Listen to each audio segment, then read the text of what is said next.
A paz e a graça do Cristo vivo esteja sobre você e sobre sua família. Seja muito bem-vindo ao meu e ao seu canal Bíblia e Teologia. Canal esse, como sempre falo, tem como finalidade, o propósito de compartilhar as boas novas de salvação de Jesus Cristo a todos aqueles que necessitam. Se essa é a primeira vez que você nos visita, não deixe de se inscrever. E você que já se inscreveu, que já é nosso parceiro há muito tempo, dê essa força. Não se esqueça de curtir, compartilhar e comentar também.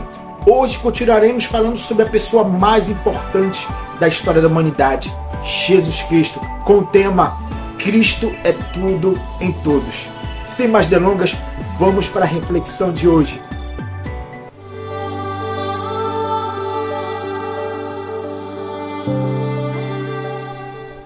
E o texto da nossa reflexão de hoje se encontra na carta de Paulo aos Colossenses, no capítulo 3, versículo 11, parte B, que diz assim: Mas Cristo é tudo e está em todos. Aqui está o que podemos dizer o coração do evangelho que Paulo pregava. Mas não somente isso. Aqui também está o coração, o centro e a circunferência de toda a Bíblia. Cristo é tudo em todos. A carta de Paulo aos Colossenses tem como tema central Jesus Cristo como cabeça do corpo que é a sua igreja, mostrando que Cristo é suficiente, mostrando também o senhorio de Cristo para o seu povo. Quando Paulo diz que Jesus Cristo é tudo em todos, ele não estava somente tentando instruir, ensinar a sua igreja, mas também estava dando testemunho de prática da sua vida. Cristo era tudo para Paulo, não em teoria, mas em prática e em experiência. Desde o momento que Paulo foi alcançado por Jesus Cristo na estrada de Damasco, a sua vida nunca mais foi a mesma. Nada nesta vida para Paulo era mais importante a partir de agora do que Jesus Cristo. Isso fica muito claro quando ele testemunha aos irmãos da igreja de Filipos, na sua carta aos Filipenses, no capítulo 3, versículo 7 e versículo 8, que diz assim: Mas o que para mim era lucro, isto considerei perda por causa de Cristo. Na verdade, considero tudo como perda por causa da sublimidade do conhecimento de Cristo Jesus, meu Senhor. Por causa dele, perdi todas as coisas e as considero como lixo para ganhar a Cristo. Cristo não era somente tudo na vida pessoal de Paulo. Cristo também era tudo no seu ministério. Fica bastante claro que, independentemente daquilo que as pessoas procuravam, desejavam ouvir, o objetivo de Paulo era único: fazer conhecido a Cristo e este crucificado. Veja o que ele escreve na primeira carta aos Coríntios, capítulo 1, do versículo 22 ao versículo 24, que diz assim: Porque os judeus buscam sinais e os gregos buscam sabedoria, mas nós pregamos o Cristo crucificado, escândalo para os judeus, loucura para os gentios, mas para os que foram chamados, tanto judeus como gregos, Cristo é o poder de Deus e sabedoria de Deus. Os judeus buscavam sinais, os gregos buscavam sabedoria, mas ele tinha um propósito, um compromisso, uma responsabilidade, não de pegar aquilo que as pessoas gostavam, queriam escutar, mas aquilo que elas precisavam escutar. E todo ser humano perdido, longe de Deus, necessita não somente escutar, mas ter um encontro com Cristo crucificado, assim como Paulo teve. É por isso que ele tinha essa profunda responsabilidade de não negociar a centralidade do Evangelho, que era Cristo. Porque no Evangelho, Cristo é tudo. Não podemos negligenciar que essa frase tem uma outra parte. A frase diz que Cristo é tudo, mas também ela diz que Cristo é tudo em todos. Mas quem seria esse todos? Precisamos explicar que esse todos não é indiscriminado. Esse todos tem um propósito, tem uma finalidade. Esse todos diz a respeito à sua igreja, diz respeito a todos aqueles que fazem parte do seu corpo espiritual, que é a própria igreja, que é o seu povo. Quando Paulo escreve que Cristo é tudo em todos, está se referindo à igreja, ao povo eleito de Deus nesta terra. Somente aqueles que fazem parte desse corpo, somente aqueles que são verdadeiramente seguidores de Cristo entenderão a frase Cristo é tudo em todos, que implica dizer que Jesus é tudo para a sua igreja. Primeiro, dizer que Jesus Cristo é tudo em todos para a sua igreja implica dizer que Jesus Cristo é o seu maior bem, que Jesus Cristo é o seu maior objetivo. Aquele que teve uma experiência com Cristo profunda e verdadeira, como Paulo teve, terá Cristo como a sua maior satisfação. terá Cristo como seu maior deleite. Essa pessoa viverá neste mundo, mas a sua alma ansiará pelo céu, aonde o seu Cristo está. Veja nesse mesmo capítulo, o capítulo 3, no versículo 1 e o versículo 2. Veja o que Paulo escreve para os irmãos que estão na cidade de Colossos. Portanto, se vocês foram ressuscitados juntamente com Cristo, busquem as coisas lá do alto, onde Cristo vive, assentado à direita de Deus. Pensem nas coisas lá do alto, e não nas que são aqui da terra. Sem dúvida, muitos de nós que dizemos ser cristãos não têm Cristo como tudo. Muitas pessoas estão preocupadas com seus bens, muitas pessoas estão preocupadas com sua família, com seu status, com riquezas e prazeres deste mundo. E Cristo é esquecido. Dizer que Cristo é tudo é dizer que Cristo é totalmente suficiente para a nossa vida. Cristo é totalmente suficiente para todos aqueles que um dia, como Paulo, entregaram a sua vida para Cristo.